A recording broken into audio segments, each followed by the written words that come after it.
And so far, everything's working. Okay, perfect. Let's see. Oh, yeah. Well, and we want to do share screen, too. Oh, yeah. So. And did we let David in? What? It's that one, I think. No, it's not That one right there. Yeah, it's screen 2. It's screen 2, yeah. Yeah. So Dave Marquardt's on, so. Do you have to let him in, or does he just come on? He just- He just comes on.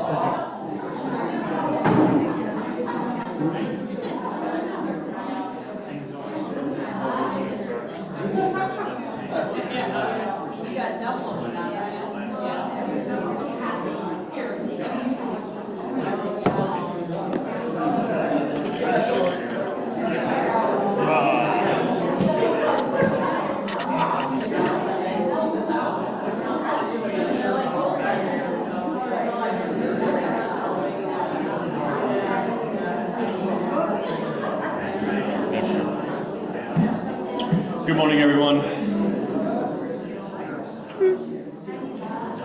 Welcome to our forum today. You all can hear me? If you can hear me, clap your hands. If you can hear me, touch your nose. All right. Well, welcome to our forum today. Phil and I are going to take turns at this. And as you can see on the slide, this is called The Forgotten Lutheran. This came out of a book series, a collection of essays written by theologians, Lutheran theologians, talking about more of Luther's social ethics that he wrote a lot about, but we don't spend a ton of time in seminary learning. We learn theological suppositions as opposed to his more social writings. And so we're really focusing on this first one today out of the social statement last week, where we learn about kind of an ordering system that God would want us to have, right? The politics should benefit the common good. And so Luther talked about that as well. And so this first book is about his social economic writings, which you can find all over the place. If you read the Large Catechism, you'll hear a lot about that, especially in the Seventh Commandment. So we want to tie that what our duties or our callings, our vocations as participants and citizens in democracy, that... Did we lose my mic up there? I don't know. No, it's still there. Okay. As I was saying, what was I saying? Something. Oh, video, yeah. See if you can get it going. This will put me on that.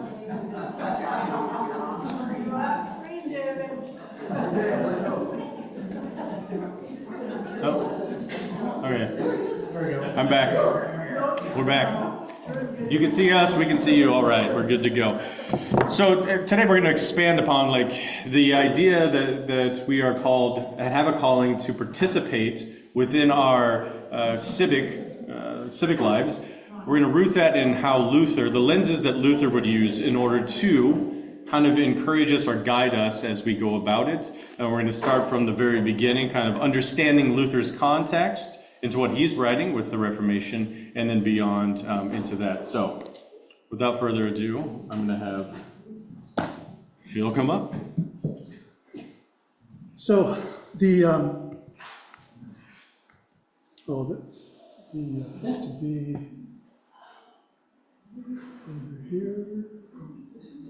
Oh, you Yeah, keep going. Click it. Yeah. Okay, so there's a lot of conversation about should Christians be involved in politics? Should Christians be partisan or not? Many are not. So the question, though, of neighboring love is, what are we really called to as Christians, as Lutherans? Is the government called to the same thing that we are? And what issues merit our voice and our involvement? What should we stand up and wave our arms about? And what should we just sit quietly by? And does neighboring love ever warrant disobedience or resistance to governmental authority? I don't know about you, but these are the kinds of questions that keep me awake at night. So we have to back up, way back to the beginning. The church was born post-resurrection on the day of Pentecost in the upper room where 120 people were filled with the Holy Spirit and spoke in other tongues as the Spirit gave them ability. So in the earliest decades, maybe even the earliest centuries of Christianity, it was a fringe sect on Judaism, which was a fringe religion at the fringe of the empire. So it was outside of everything. And because of that, even though persecuted, it grew tremendously. I love this picture. These two women on the right there, it's Martha, the responsible one, telling Mary, "Mary, your hair's on fire." So the early church grew explosively and of necessity atomized into smaller units, usually house churches. Breaking bread from house to house, it says in Acts. It was community-based, communal, sharing resources, almost socialistic. Except, of course, in socialism, the government owns the means of production, not the people.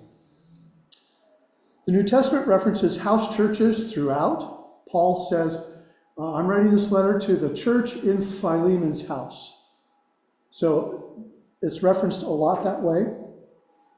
And the church spread rapidly for several reasons, mostly the gospel, because it's good news. But it was also a socioeconomic nature of the message that was in no small part responsible for its growth. An early baptismal creed said, and this is based on, I don't know if Paul's statements were based on the creed or the creed is based on Paul's statement, but he said, "You are all children of God. There is no Jew or Greek. There is no slave or free. There is no male or female. You are all one." And you can imagine in a patriarchal society, somebody saying, there's no difference between men and women. You're all the same. You're all equal. And what a mind blower that had to be for people. So the early church was especially welcoming for those on the margins of society. Slaves, servants, the poor, the sick, orphans, widows, and women in general. Women especially were drawn to the egalitarian nature of the gospel. And because Jesus's ministry was focused on those same people, the poor, the sick, etc., the early church took their cue from Jesus. And they took care of the needs of the poor church members, but not just the poor church members, everyone in their community. Aristides, in his apology to the Emperor Hadrian, talking about Christians, said, "And if there is among them any that is poor and needy, and if they have no spare food, these Christians will fast 2 or 3 days in order to supply to the needy their lack of food." When was the last time you did that? I don't think I've ever done that. The last pagan emperor, Julian the Apostate, we're talking 360 to 370, something like that, recognized that the Christian practice of compassion was one cause behind the transformation of the faith from a small movement on the edge of the empire to cultural ascendancy. Writing to a pagan priest, he said, "When it came about that the poor were neglected and overlooked by our priests, then I think the impious Galileans," that's what he called Christians, impious Galileans, "observed this fact and devoted themselves to philanthropy. They support not only their poor, but ours as well. All men see that our people lack aid from us." So in fact, Julian proposed that pagan priests imitate the Christians' charity in order to bring about a revival of paganism in the empire. But his program failed, because just a few years later, Christianity became the official religion of the Roman Empire. But his program failed among other reasons, because the polytheism of ancient Rome was unable to sustain the kind of self-sacrificial love and compassion that was present in the Christian community. They didn't have a basis for it. Example, the practice of infant exposure was common in Greco-Roman society. You know what infant exposure is? If they had a girl baby and they didn't want a girl daughter, they would put the baby, abandon it out on the street or take it out to the woods to let it be eaten by wild animals. Christians regularly rescued abandoned infants off the garbage heaps and out in the woods and off the streets, and incurred the cost of raising those children in Christian families. So the early Christians, in contrast with their Greco-Roman neighbors, saw children as complete human beings, made in God's image and redeemed by Christ. In the ancient Christian tombs or catacombs beneath the city of Rome are filled with tiny graves and accompanying inscriptions such as the adopted daughter of, or the adopted son of, and that's repeated. And it's because so many children were adopted by Christian families. The Christian stance on infant exposure was well known and went from a novelty to a cultural critique to advocacy to actually becoming the standard of behavior. By 374, the practice of infant exposure was outlawed in the Roman Empire and thus mainstreamed Christian culture. Now, the other thing that mainstreamed Christian culture was, of course, Constantine, and we don't know if it's true or not. We don't know if he saw a cross, but it worked. So, and the night before the battle at the Milvian Bridge, he saw a cross, and the cross said, "In this sign conquer." So he decided, hey, we're going to quit picking on Christians because they have this cross. So his Constantine's Edict of Milan in 313 CE, in that edict, Christianity was proffered freedom from persecution and placed on equal footing with all other religions in the empire. Constantine completely altered the relationship between the church and imperial government, thereby beginning the process that eventually made Christianity the official religion of the empire, which took place in 379 when the Emperor Theodosius I made Christianity the official religion of Rome, and then turned it around and said, instead of persecuting Christians, we're going to persecute everybody else. Which was, we all know, the wonderful Christian thing to do. So, what Constantine and Theodosius did was ally the Roman Empire's political and military might with the church, establishing a union of religion, culture, and government that we call Christendom. Fundamental to this was the principle that all members of society were members of the Christian church, and their membership was sealed by baptism. And this is why the Catholic Church and the Reformers insisted on infant baptism. Because if you're baptized as an infant, you are automatically a citizen of the empire and a member of the church. So, in our modern times, which are marked by the idea of an autonomous sovereign state without any religious affiliation, and the concept of the church as a separate and distinct voluntary association apart from the rest of organized society, but neither of those ideas existed in the Middle Ages. They couldn't conceptualize a separation of church and state. They couldn't get their head around that. And in 800, Pope Leo III crowned Charlemagne the Great, named him Emperor of the Holy Roman Empire, which lasted 1,000 years, till 1806, when Napoleon did away with it.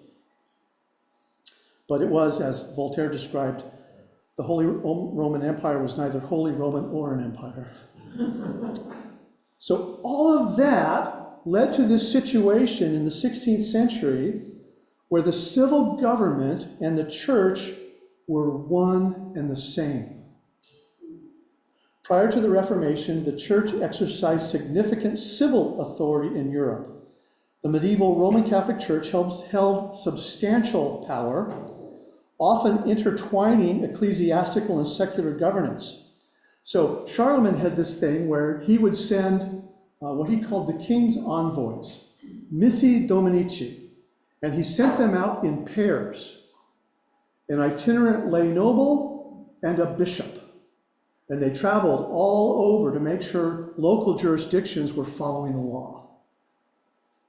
Government and church completely enmeshed. Clerics, such as prince bishops, acted as local rulers. The church controlled legal matters through ecclesiastical courts. Believers were required to pay tithes, wasn't optional. And church leaders would wield both wealth and political influence. The church influenced civil leaders to a significant extent, with popes often intervening in secular affairs. During the Western Schism, when there were 3 popes running around Southern Europe, the 3 rival popes sought civil support from various different governments. And this led to conflicts over jurisdiction and power between the church and civil magistrates. And Luther had to speak into that context of this completely enmeshed situation. And he had to figure out what was this nascent Protestant Reformation, what were they going to do when interacting with governing authorities? So Christendom really looks like this. You got religion, you got government, and you got culture, and where they all overlapped in the middle was Christendom.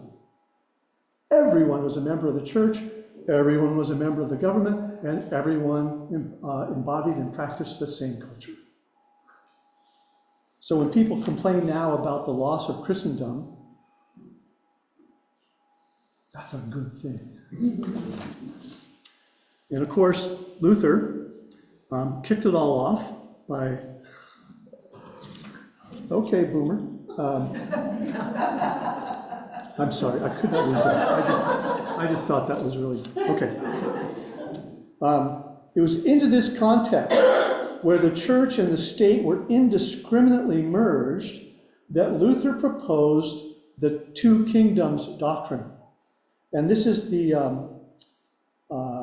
doctrine that would seek to untangle and define the separate roles of the 2 kingdoms. These 2 kingdoms are synonymous with what Kathy talked about last week, the right hand and the left hand. The right hand of God being the church, the left hand of God being government, and pulling them apart and separating them. So, in Article 28 of the Augsburg Confession, Luther said, the church has the authority to grant eternal things and exercises this authority only by the ministry of the word. So it does not interfere with civil government. For civil government deals with other things than the gospel does. Civil rulers do not defend minds, but bodies, and bodily things against obvious injuries. They restrain people with the sword and physical punishment in order to preserve civil justice and peace, which is what Kathy talked about last week. He went on, though, to say this. Therefore, the church's authority and the state's authority must not be confused. The church's authority has its own commission to teach the gospel and to administer the sacraments. Let it not break into the office of another. Let the church not transfer the kingdoms of this world to itself. Let it not abolish the laws of civil rulers. Let it not abolish lawful obedience. Let it not interfere with judgments in civil ordinances or contracts.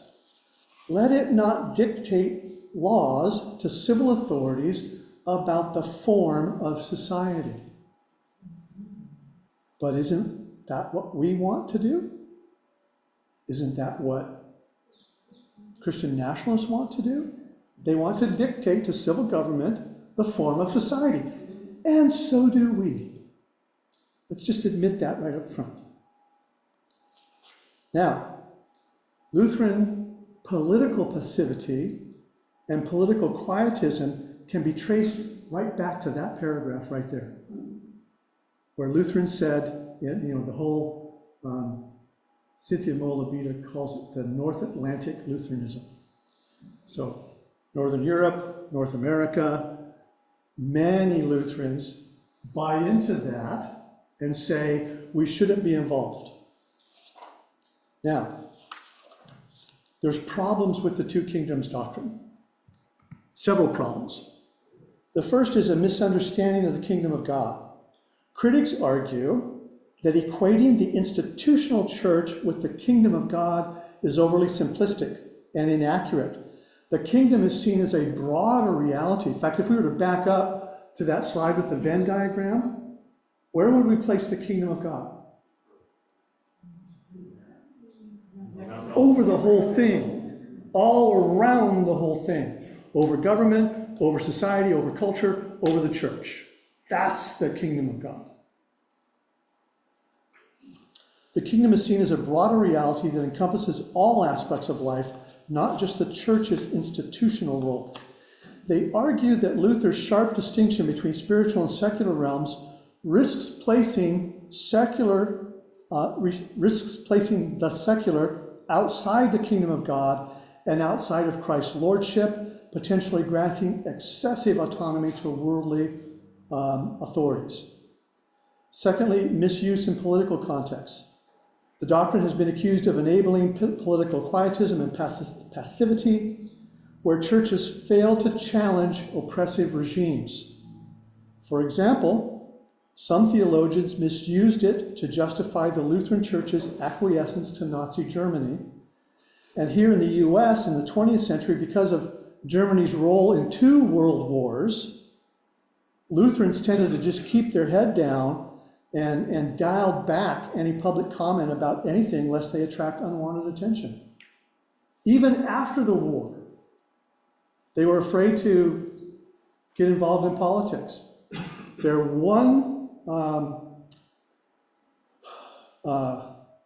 one thing that they did do, and we talked about this a few months ago, was put Christian flags in their sanctuary so they could prove to everyone, hey, we're American Christians. We're American Lutheran Christians. Secularization concerns. Critics like Karl Barth suggest the two-kingdom theory inadvertently promotes secularization by advocating strict separation of church and state, leading to reduced church movement or involvement in public affairs, thus separating faith from societal engagement and undermining the church's role in addressing justice. And then ethical dilemmas. Applying the doctrine of two kingdoms creates challenges such as whether Christians in secular roles, such as soldiers or judges, and Luther supported them specifically in Article 16 of the Augsburg Confession, said that Christians can and should be soldiers and judges and other political people. But the question then is, should those people follow teachings like turning the other cheek or resisting evil? Would you want to be next to a soldier in a foxhole who said, shoot me here and then shoot me here? It didn't work out well. So, we got to back up and say, what did Jesus say? Now, in Matthew 21, they brought him a coin and said, who should we pay taxes to? Is it right for us to pay taxes? And Jesus said, show me the coin. So they brought him a denarius, and he says, whose image is this? And they said, Caesar.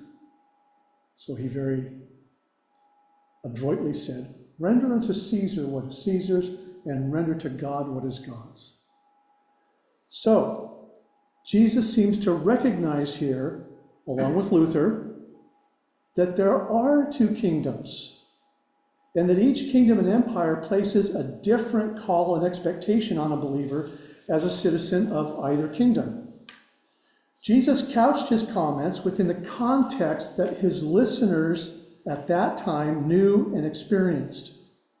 Rome. The Roman Empire has a legitimate expectation of what its citizens must render unto it, which was obedience and taxes. That's what Jesus told his people, to render unto Caesar what is due Caesar. Now, Luther understood this context very well because in 1500 he was still dealing with emperors, kings, nobles, rulers, and authorities. Neither Jesus or Luther lived or ministered in the context of a representative democracy. It's unlikely Luther could have even imagined a democratic representation. And Jesus certainly never said, now, when it's time, vote for your representative and let them know what you believe. No one would have understood that comment. No one would have gotten it, because there was no such thing. Even if you say, well, didn't Athens have a democracy? Yeah, of white landholders and men. That's it. White male landholders. Those are the only ones who could vote. So, like an empire, democracy also has expectations on its citizens of what to render to it. You must participate by voting. Participate by informing your representatives what you think about the pressing issues of the day. Participate by possibly running for office yourself. Participate in grassroots organizing. Participation by obedience to lawful commands. And, just like Rome, pay your taxes. What does God expect us to render in his kingdom? Love God above all others. Love your neighbor as yourself. And not only love other Christians, but all people, reflecting God's love, because God loves all people. We owe obedience to Christ. We owe living with integrity, working righteousness, speaking truth, treating others with respect. We should embody the Beatitudes, emphasizing humility, mercy, purity, and peacemaking. And then living missionally, making disciples and teaching them what Jesus commands. Now, while there may be some potential conflict between those two lists of expectations, they are not necessarily in conflict with each other, and in some instances can actually reinforce each other. So, Pastor JT is going to talk about the forgotten Luther.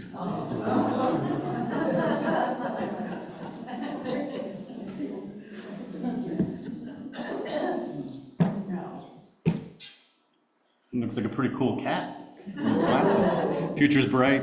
He's got to wear shades. And so, like Phil said, Luther was limited to his particular historical context, right? The idea that we would be voting on representation to represent us places, Luther would never have thought of that. And so a lot of what he wrote wouldn't be able to speak to that type of governance. That being said, Luther, with the two kingdoms, like the church should take care of salvation things, civil authority take care of things. But at the same time, he would be telling those civil authorities how they should be taking care of things. All right, so his understanding of the two kingdoms wasn't that the church shouldn't offer guidance or say something about governance that was just quiet, because Luther consistently did that. And so he wouldn't be able to speak to kind of our typical democratic processes, but he did speak to economic practices a lot. Like I said in the large catechism, does everyone know what the seventh commandment is? Go back to confirmation. According to which religion, a number of different... The Lutherans, because we have the right 10 commandments. Thou shalt not steal. Take the Lord's or God's name in vain. No, the seventh is steal. Oh, seventh. Seventh, yes, not second, seventh. If you read through the Large Catechism, you'll see a lot of economic talk.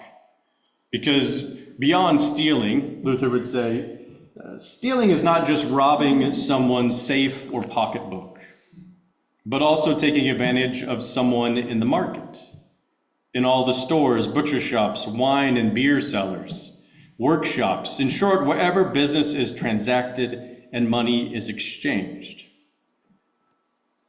And so Luther was very clear as to his understanding of how the economic practices should take place. That no one should be taken advantage of, like we talked about last week in the social statement, that the economy should be framed in such a way that all people benefit. The common good is lifted up, right?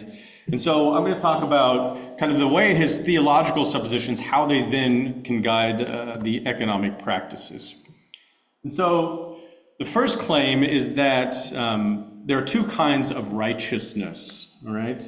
So the first righteousness is that God, through Christ, puts us into a new relationship with God, a very radical one of Luther's time, right? That's based on grace, that has nothing to do with any sort of works that would be involved. And so we are totally made right by God. And as a fruit of this consequence, of this gift, then, is that also puts us into a different relationship to our neighbors. As Luther would say, that a manner of life spent in good works that serve the well-being of our neighbors. And so these two, this idea that justification, that's our word, we are justified, right? It's a transformative piece. That justification is not just about moral perfection. As Luther will say, we're simultaneously saints and, right? As he likes to put it, we're a bunch of rusty tools that God is consistently polishing throughout our lives. Right? But this idea that the good works are the second kind of righteousness, that because we are justified, that works, care for our neighbor, just flow out of that righteousness. So faith, Luther says, is followed by works, as a body is followed by its shadow. Right? You can't have, there's no Peter Pans where we're going to have to sew our shadow on. But these good works flow just like our body and our shadow. And so what does that mean? Well, because we are justified, right relationship with God, we are put into a new relationship with our neighbor, means we should be looking to the needs of our neighbors. That's so annoying. Don't know what to tell you. And so, like as Jesus says, right, love God, love neighbor, right? That's the greatest of all commandments. So this idea of neighboring love, that means everything, right? Just as the kingdom of God envelops everything, neighboring love envelops every aspect of life, especially within the economy. Because economic activity is intrinsically an act of relationship with our neighbors.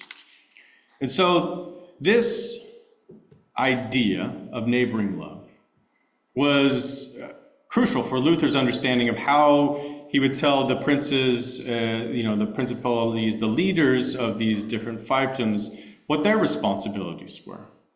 And so he stressed the importance of an educated populace and charged the princes with educating their people. We've all played Monopoly. Have you all played Monopoly? On that board, there's that one called Community Chest, right? If you land on it, you get to draw a card. It might be good for you.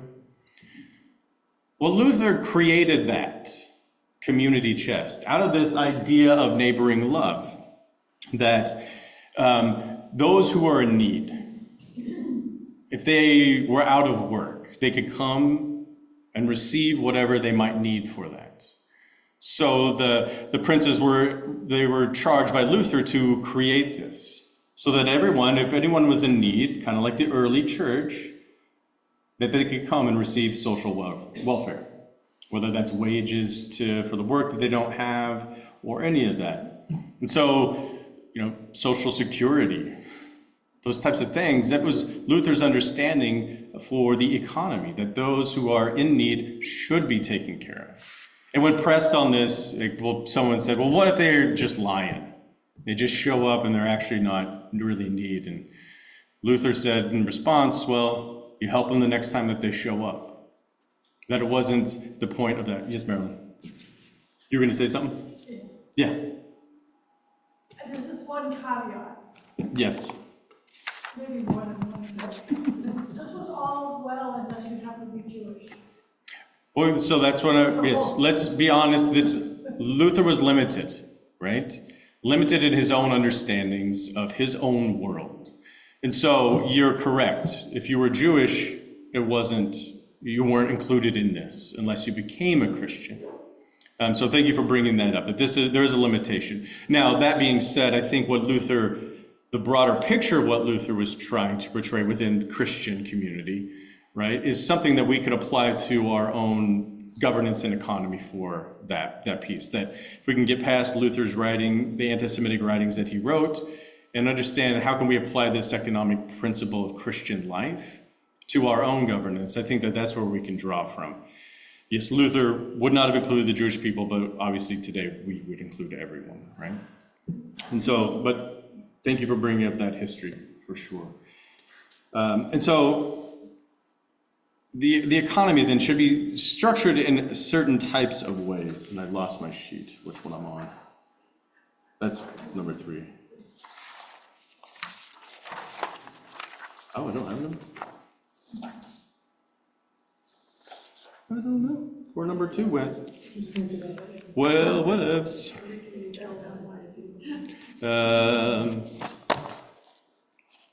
Well, anyways, economic practices. Luther in the Large Catechism also writes that day by day the poor are being defrauded.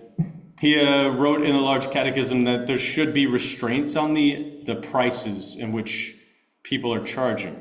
Because the capitalistic economy was really in full force at this point, where private people would be creating products and be selling them, that there should be some sort of regulation to the market, that you can't just price it whatever you want. And so the princes were supposed to be in charge of that. And so this was a regulated kind of free market economy, right? And so neighboring love, I'll just read it out of this book. Here we go. Because a lot of this came out of here.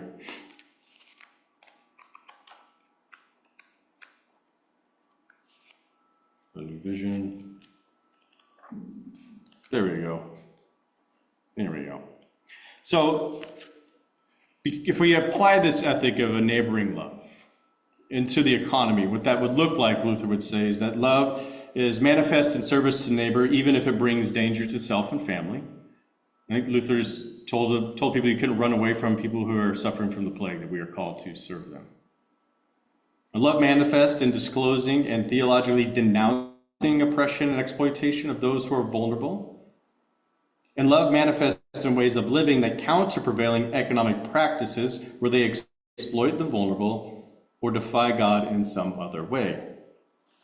We can point to our own economy and how that works and how it doesn't work. And how people are taken advantage of and exploited, and how some people are not. Oh, I can use that. Did that change? No. Yeah, the cursor's on the screen.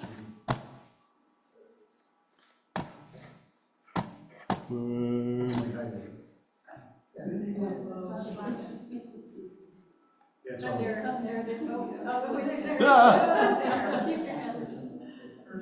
There we go. It's a little tricky. So the third claim is that we all talk about that Christ dwells within us, right? And that means that Christ then dwells in others as well. And so the problem is that we've often privatized that this is my personal relationship with Jesus, right? That enables me to see that I am a part of this, but maybe not everyone else. And so we've kind of lived into this this idea. And so you can think of the civil rights movement, right? That was not a time in which everyone was recognized to be in the image of God, so to speak. Right? Not everyone was afforded the same rights within the economic practices or just in practices in general. And so, if we truly believe that Christ dwells in me and in my neighbor, and then we understand we have an obligation for the care of our neighbors in all aspects of life and economic ones as well. And so what this means for us, right, that Christ is inside me, right? The one who is compelling me to care for my neighbor, transforming all of us, not as individuals, but also as a community, right? That enables us to denounce when these exploitive practices happen, when capitalism runs roughshod over people, and we are called then to generate alternative ways of living in this. And so Christ is dwelling in us, transforming us as individuals and communities in order to embody this ethic of neighboring love out in the world. Luther was a product of his times. So, how many of you feel comfortable disobeying? A couple of you, so you do. Right? So, as Marilyn pointed out, Luther was a product of his times. He was a product of his understanding of governance and the role of God in that. Right? That the civil authority was ordained by God. And that there was an ordained kind of political order for things to be. So patriarchy, those types of things, those are the ways in which God has ordered it. So Luther was limited in his understanding compared to what we might have of today. And so when it came to disobedience, really only you disobey if it goes against the gospel. So you follow all the laws, you follow what the government says, unless what they're saying, the law that they have created, somehow infringes upon the gospel, then you would disobey with the word, not with the sword, if at all possible. So when the peasants started to revolt against the leaders, Luther sided with the leaders, telling them it was okay to quash that revolt and to kill the peasants. And so Luther, like I said, limited in his space and understanding of power arrangements and governance. We are 500 years removed from that and have evolved into, like I said, it would be so interesting to see what Luther would say within a democratic representation democracy and how that might change. We can always just go, I wish I would know, but we can't really know, but I think there are pieces that we can apply to it. And so, do you obey or disobey ruling authorities? You obey according to honor your mother and your father, or Luther says it also means the law of the land. Yes. That's the difficult piece here, is that Luther he has a different understanding, so his context doesn't directly apply to ours. But we probably would say that out of all of these, we've taken the safe side, right? Throughout history, that we've taken the safe side, that we've welcomed being made right with God without seeing how that makes us right with our neighbor, to be in right relationship with them. We are fantastic at charity, right? Yay! We got codes, Lutheran World Relief. We are great at the charitable aspects, but we're not as good at denouncing systems and structures that are in place and working to change those. And that's not to say charity is a bad thing. Charity is a wonderful thing, but it is treating, the symptoms of the disease. It's not addressing the disease itself. And so we've been really good at charity, less good at denouncing oppression and exploitation. Yeah. Do you suppose part of that comes from the cultural roots of Lutheranism? The fact that Northern European, Nordic countries have always been historically more passive and more kind of accepting. That's kind of a Scandinavian obeying authorities, that kind of thing. That there's a cultural element of that as well, a cultural historical element that comes into the whole formation of Lutheranism. Yeah, I would say that's probably likely. In Denmark, when you're born, you're a Lutheran. Still to this day, because it's a state church. Right? And see, I think that's the biggest difference between the church of Europe and of America. Right? Is that we don't have a state church. Right? That there is a separation. We have to take up offerings to pay for this stuff. My friend who's a pastor in Denmark, she works for the government. But that makes it difficult because then you don't have the ability to be separate from and voice against, right? And that ties into Lutherans' quietism during Nazism and not speaking out against that. And so I think historically, right, that those places that had more of a monarch type of governance, it would be different for them because you didn't speak up against the king, right? Or you get killed. And so I think that those pieces play an impact about how vocal, especially Northern European Lutherans were. And I mean, World War II really did a number, especially on German Lutherans in this country. Right? Because they no longer felt, there's no longer a way to have a voice in that. I remember Daryl Doggs tells a story that his dad used to preach one sermon every month in German. And after the war stopped. And because of that association. And so that would definitely be a limiting factor. But that doesn't excuse it, right? And so with the third claim that, that Christ indwells in us, we haven't historically been great about saying that Christ dwells in you as well.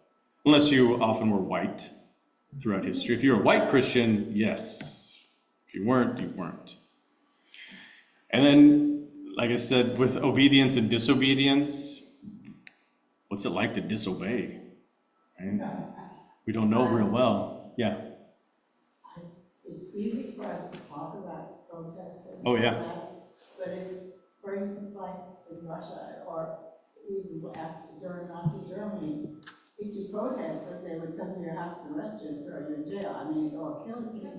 Your risk of death and our risk, we probably think, oh, well, we probably aren't going to get very much trouble. But I mean, if I was threatened to be killed or thrown into deep prison, I might not protest. I mean, it's easier for us to say that.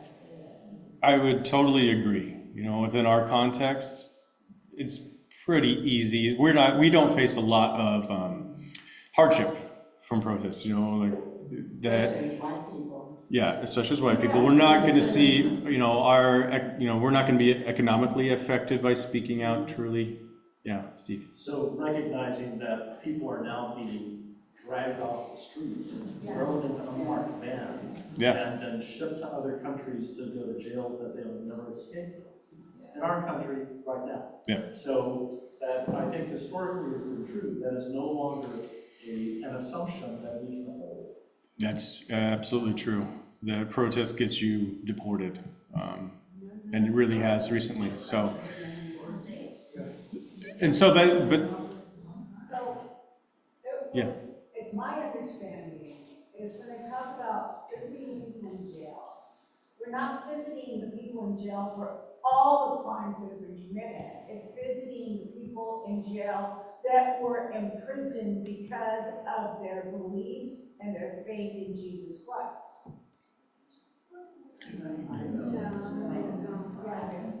I'm not clear as to the context. Are you talking about like in the early church? Are you talking about now? Now, I have changed that, and I know you're not supposed to change the Bible, but after reading this Fox Bible, I figured I could take liberties. Anybody knows I do not like that young smart's Bible. But anyway, dumb. My train of rail, but I thought that real. But okay, what I was saying, imprisoned, is I like to use the word imprisoned instead of in jail. Because how many people are imprisoned with mental illness, with addiction, with other kinds of afflictions that make them not able to sustain themselves in a normal, healthy working environment. And so instead of saying in jail, I say I minister to the imprisoned, mentally ill.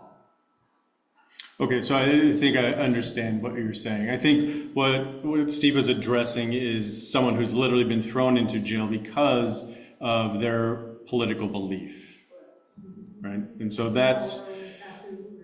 what the critique would be the way in which that happened. We would critique that people can just, by the government, be rounded up, right? Why did Bonhoeffer go back to Germany? The government was doing exactly this. And he put himself in harm's way. He was told just to continue studying at Union. Don't go back. Because you're going to put yourself at risk. He felt compelled to go back. Right? And Luther put himself at risk to care for the vulnerable and marginalized, right? He got himself excommunicated from a church because of the exploitive practices he exposed. And so we have this theological tradition that's extremely radical. Justification by grace was extremely radical. It upset the entire apple cart, right? And set this all in motion. And so we have this tradition of being vocal when we announce or denouncing or exposing corruption or greed, abusive practices. That's exactly what the Reformation was about. The abusive practices of the church. And so those overline because they're not separate into the ordinance of our lives. Because we are called to care for our neighbors, not just Christian neighbors. That Luther would have understood it probably more like that. Unless you became a Christian, you were outside the purview of care. We don't hold to that. And so this claim that we are saved by grace apart from works, right, is this transformative piece, meaning that I am set free from to be set free for. And that's the point of the Christian life. And that's what Luther is getting at. And so if you read the Large Catechism and all the commandments, that he always expounds upon them. They're not just, thou shalt not steal means I don't take money from someone. Thou shalt not steal means I don't take advantage of anyone when I have the ability to. And so historically our church, the Lutheran Church, has been a church of safety. And by safety being keeping ourselves safe from our own potential hurt or conflict. And we have not been a great vocal advocate throughout history. Little pieces of the church have, but as a broad base, we haven't.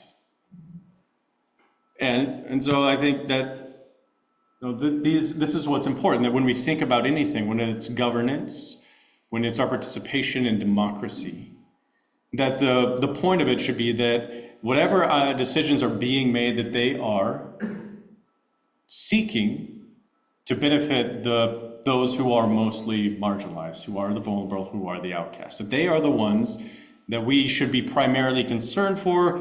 God was primarily concerned about that. And Jesus' first sermon, right, in Luke's gospel, reads from Isaiah, I've come to bring good news to the poor, freedom for the captives, right? And so we're good at the part of charity. I commend us on that. Lutheran World Relief is one of the fantastic charitable organizations in the globe. But we also need to figure out, why people are in this situation because of the systems. There's it's a story, proverb, I don't know, that a gentleman's down by the river and suddenly this body comes floating by. So he jumps in, he pulls him out, and rescues him. On the next day, 2 bodies come floating by in the river. And so he alerts his community, and they go out and they start rescuing him. And each day, more people keep floating down the river, and they're rescuing. And the question is, why are all these, where are all these people coming from? And why are they all floating down the river? And the challenge is, well, maybe we should go find out why people are being thrown into the river. Right? That there's a systematic piece. We can tend to the people floating down the river, but if we don't figure out how to keep them from being tossed into the river, then we're never going to get anything, and nothing's going to improve. Right? We treat the symptoms, but not the illness, so to speak. And I think we can, with Luther, critique our own economic practices. And I think he would, in the way in which wealth has been stockpiled within such a small portion of the world population. That he would see that as not in line with the economic principles that Jesus would have. Well, Jesus didn't have economic principles per se that way, but the early church definitely did. Read Acts, they held everything in common, sold everything. No one owned anything. Yes, Steve? So it's interesting how these ideas have translated into economics and political science, and it really can be found most directly in a book by Max Weber, who was a 19th century philosopher, who wrote Protestant Ethics and the Spirit of Capitalism. And it exactly goes to these issues and lays out a social program based upon Protestant interpretation of Christianity that led directly to the New Deal. And exactly those social mechanisms that allow people to survive in very trying times. Yeah. And so, what are we called to do? Within civic life, we are called to, Luther wouldn't say this because they didn't have democracy, but we have a call to participate in governance, a call to vote, and that's a vocational piece, and that's what the social statement lays out, that we have vocational calling to be participatory within our democratic process, and so that means to vote. We're also called, as Christians who happen to be Lutherans, to have a public voice, especially when the government is not aligning their values, when the economy is not aligning its values, in a way in which the disenfranchised are being exploited. And Luther would definitely still critique that. Now, we can't go around I can't tell anyone who to vote for. And then I get in trouble and the church gets in trouble. What's interesting is that I can sure advocate for certain issues without any sort of risk of that. So the idea that, pastors are often told, no politics from the pulpit, which is ironic because everything in the gospel is political. Right? Even, today with the entry into Jerusalem is political theater. I mean, Jesus riding in on the tiniest of donkeys is a political statement, right? Because the emperor would ride in on a war horse, and this guy just rides in on this little baby donkey, right? Humility. He's a different type of ruler. And so we do have a calling to be vocal, to advocate for programmings, for issues, for policies that are more reflective of Jesus' care and concern for the poor, for God's care and concern for the marginalized. That is intrinsically a part of what it means to be a person of faith. That it's not just for me, to show up at the church on Sunday to have this little moment with God and then just go about my day. Luther says a worship that does not lead to works or care of the neighbor is not worship. It's idolatry. And so if what we are worshiping in here is not impacting and helping and aiding out there, then we're not really actually doing it. We have a calling and a vocation to take care of this and to be a part of it. And so we are called to be prophetic.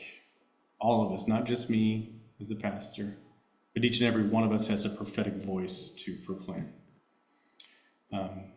Any questions, thoughts, concerns? Luther wouldn't have advocated for violence, that's for sure. And so I'm not saying get violent, right? In protest, that would not be within the framework of it all. Yeah, okay. Just a comment, you were talking about the political figure of Sunday. I don't know if you know who Jeff Chu is. Yeah. But what he sent out this morning is a prettiest Palm Sunday sermon he wrote called The Gospel According to Eeyore. And he talks about the significance of a donkey. Yeah. And, it kind of melds with this quite a bit. It's a pretty interesting article if you look it up. Yeah. In Zechariah, that's what it describes, that when the Messiah comes, he'll ride on a donkey. And won't bring war, but bring peace and nonviolence. You're thinking something, Phil. Yeah, there's a great quote from Luther which kind of surprised me, because he wasn't addressing remedial philanthropy.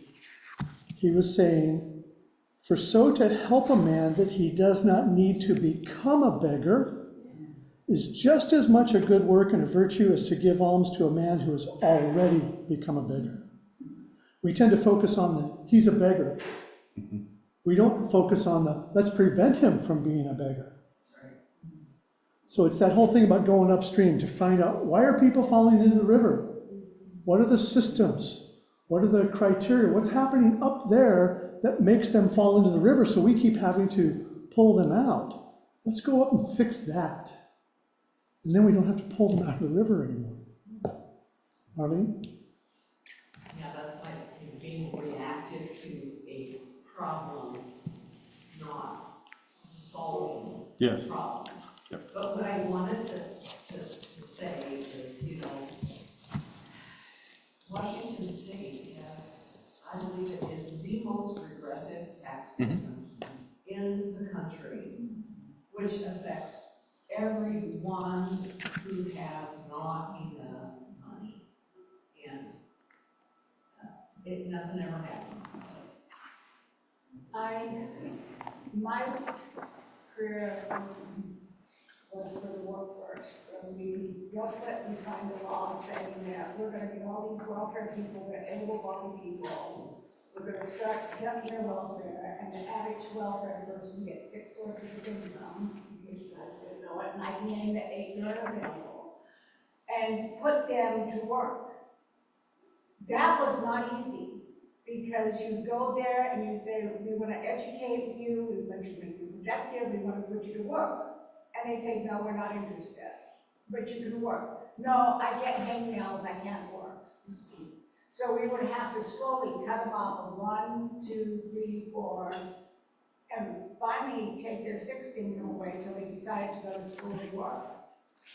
So yeah, we got them to work. Well, we had to threaten them, we had to take away their income. What happened to these people 2 years after they got in the workforce? They had no work ethics growing up because they were multi-generation welfare recipients, and they're living on the streets now.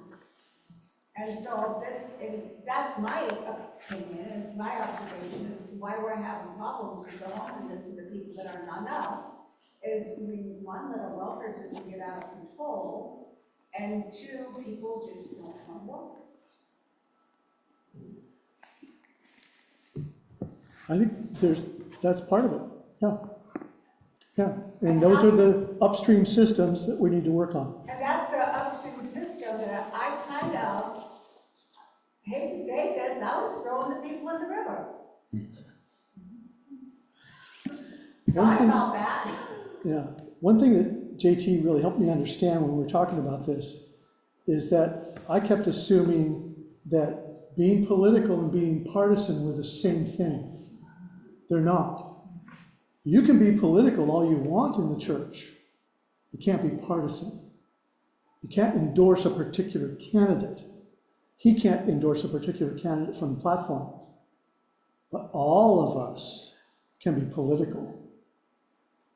And so for me, that was kind of eye-opening, because I always equated the two, but they're distinct.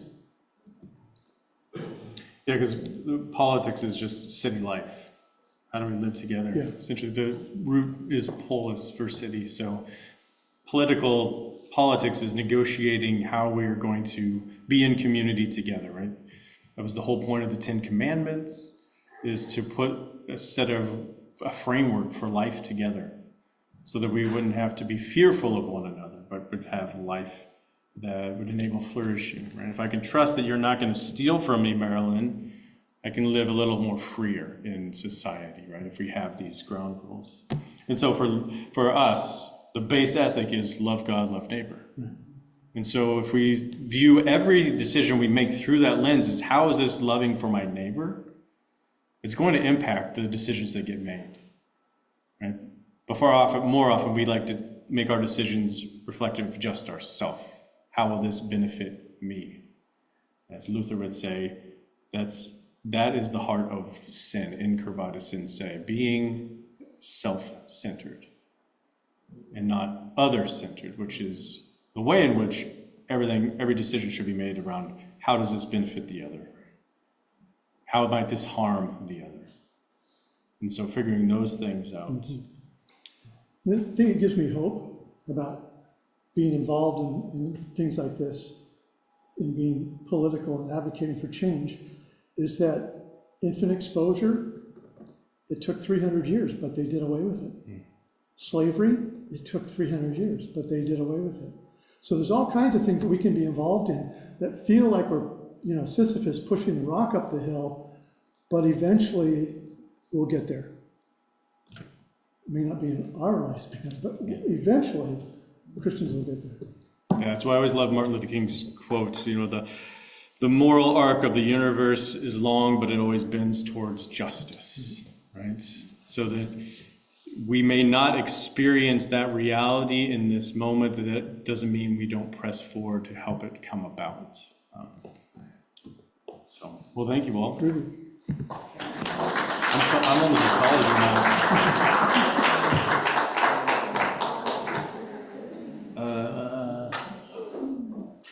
Somehow we brought the chat up. Hey, Dave.